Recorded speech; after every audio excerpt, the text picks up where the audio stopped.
Bonjour et bienvenue dans ce cours qui porte sur l'étude des fluides.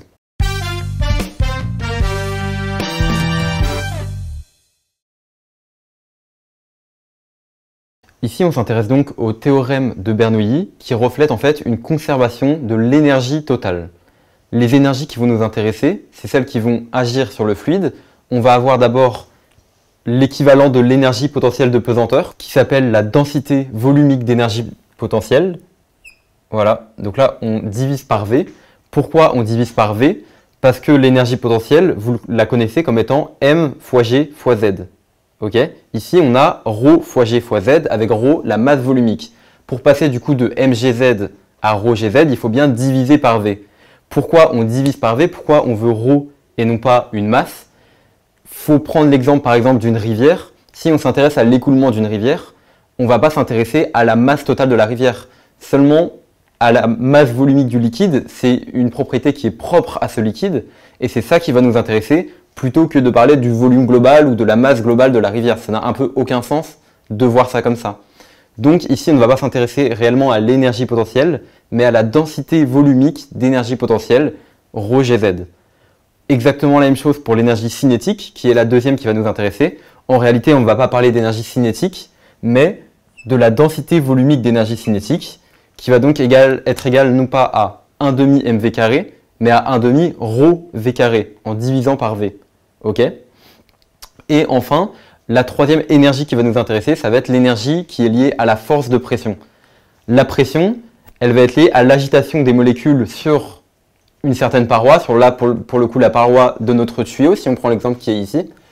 Et sur la paroi de ce tuyau, les molécules elles vont agir et on va avoir du coup avec leur agitation une certaine pression, une certaine force de pression qui va se traduire par une énergie qu'on appelle ici P. Ok.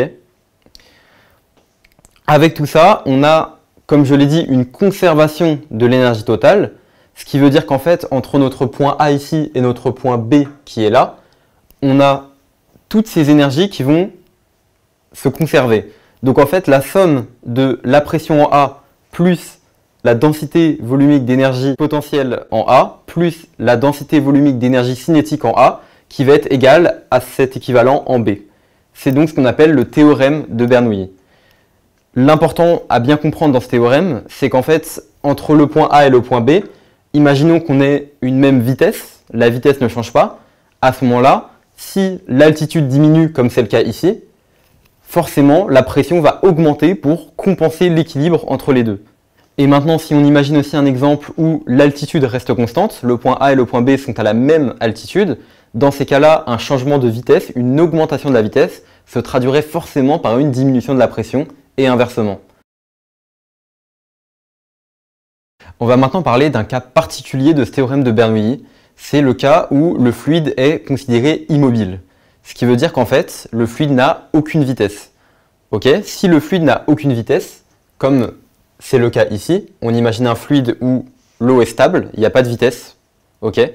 Dans ces cas-là, la vitesse en A, elle est nulle, la vitesse en B, elle est nulle, et on a finalement l'égalité que la pression en A plus ρgza, elle va être égale à la pression en B plus ρgzb. Dans ces cas-là, on a ce qu'on appelle la loi de l'hydrostatique des fluides.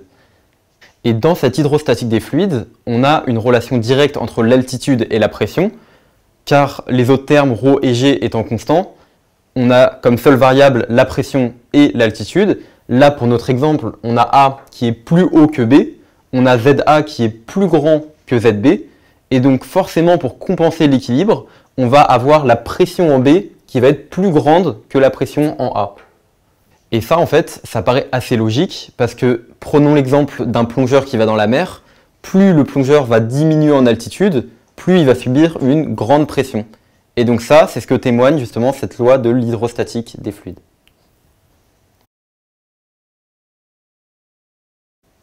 Parlons maintenant du cas où on rajoute une pompe à notre système. Là, notre pompe, je la dessine ici. La pompe, son fonctionnement, c'est qu'elle va rajouter de la pression. Donc, par rapport au point A, le point B, il va avoir une surpression, il va avoir plus de pression que le point A. Ça, c'est le but de la pompe. Maintenant, nous, ce qui va nous intéresser, c'est quel est l'impact sur Bernoulli et comment on va augmenter les pressions. Ok, là, on n'a plus une conservation de l'énergie de Bernoulli. Pour avoir cette conservation, de nouveau cette conservation, il faut rajouter notre surpression ΔP quelque part. Ça, c'est ce qu'on appelle le théorème de Bernoulli modifié. Il est modifié parce que on va rajouter justement cette surpression.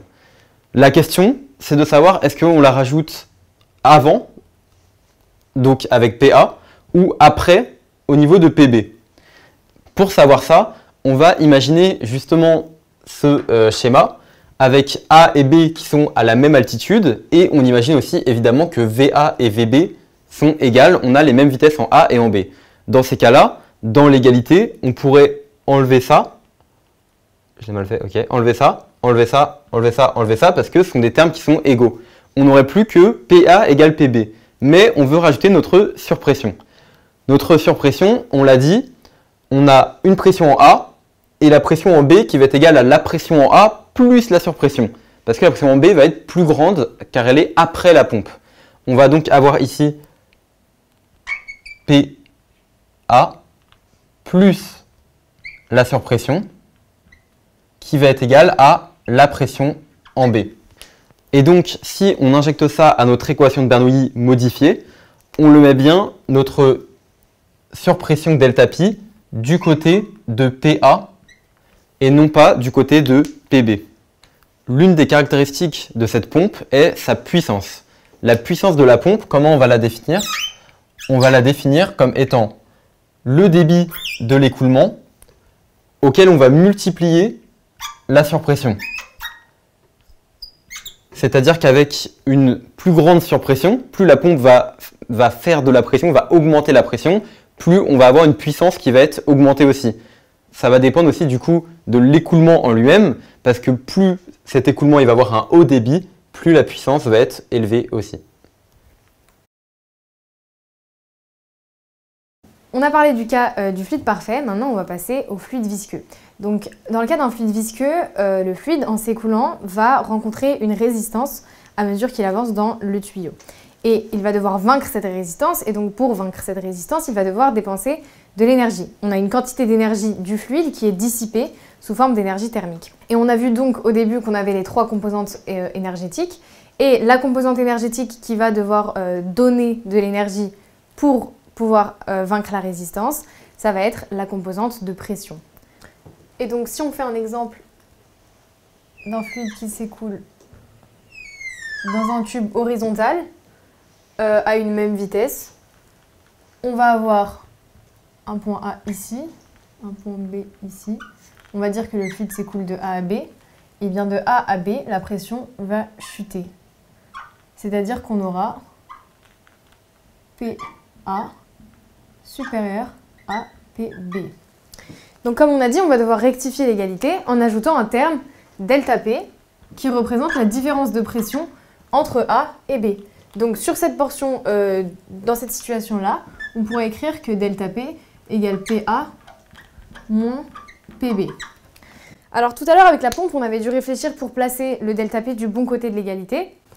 Et bien maintenant, on se rappelle que on doit rectifier l'égalité. Donc on doit poser notre ΔP du côté où la pression est la plus faible. Donc je vais devoir, dans ce cas-là c'est PB, donc je vais devoir le poser ici.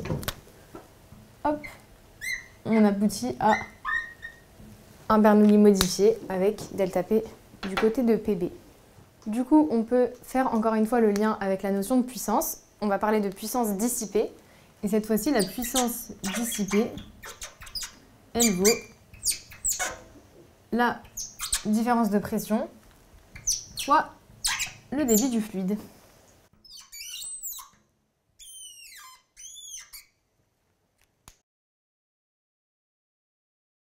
Parlons maintenant de conservation du débit. Pendant l'écoulement d'un fluide, si on considère qu'on n'a pas de perte de matière, alors un même volume de fluide doit toujours passer par unité de temps. C'est ce que traduit cette formule juste ici. Et donc ça veut juste dire que notre débit va se conserver. Et donc, dans des cas particuliers en série ou en parallèle, il faut savoir comment le fluide se comporte. Donc là, par exemple, ici, on voit que le fluide passe d'abord dans une grande section, donc un tube large, et le tube se rétrécit ensuite. Sauf qu'on sait que un même volume de fluide doit forcément passer pendant une même durée. Et donc, si on regarde cette partie-là de la formule, ça veut tout simplement dire que lorsque la section se rétrécit, donc c'est le cas ici, la vitesse doit augmenter. Le but étant donc de maintenir le débit constant à mesure que le fluide s'écoule. Donc là, le fluide passe lentement, ici il va passer beaucoup plus vite. Dans le cas d'un écoulement en parallèle, lorsque le tube se divise en deux branches, on va avoir une partie du volume qui part par ici, une autre partie qui part par là. Et dans ce cas-là, on aura deux nouveaux débits dans chacune des branches, et le débit total qui passe ici sera tout simplement égal à la somme des débits dans toutes les branches.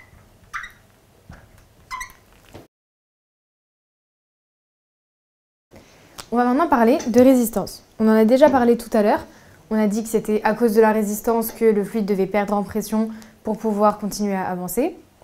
Et bien, cette résistance, elle a pour formule R égale 8 eta L sur pi à puissance 4. Alors, plusieurs choses à connaître ici. Eta, c'est la viscosité du fluide. Donc c'est une propriété qui est propre au fluide, qu'on peut vous donner ou non en énoncé. L, c'est la longueur de tube traversé. Donc, on remarque que la résistance se définit pour une certaine portion d'un tube.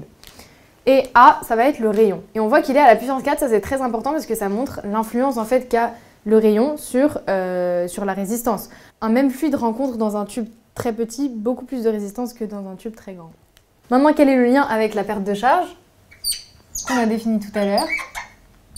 C'est que delta P égale R fois Q. Donc la résistance fois le débit. Et la puissance dissipée dont on a parlé tout à l'heure, elle vaut donc RQ carré. Maintenant, comment évolue notre résistance sur une portion donc avec deux tubes en série de rayons différents? Et bien, on va avoir tout simplement la résistance totale qui vaut la somme des résistances. Donc si là, on est sur une portion de trajet 1 avec un rayon particulier et qu'ici le rayon change, sur une portion de trajet 2, on aura R tot égale tout simplement R1 plus R2 avec à chacune son rayon respectif. Dans le cas d'un écoulement en parallèle, ça va être un tout petit peu plus compliqué. On va avoir que l'inverse de la résistance totale vaut la somme des inverses des résistances de chaque branche. Donc on aura 1 sur R tot égale 1 sur R1 plus 1 sur R2. De cette, vas-y, allez. De notre écoulement. C'est delta pi. Ah oui, je suis trop con. Le fluide visqueux. Alors, ok, non. On a pas... Si on... Pas de perte de matière. Donc...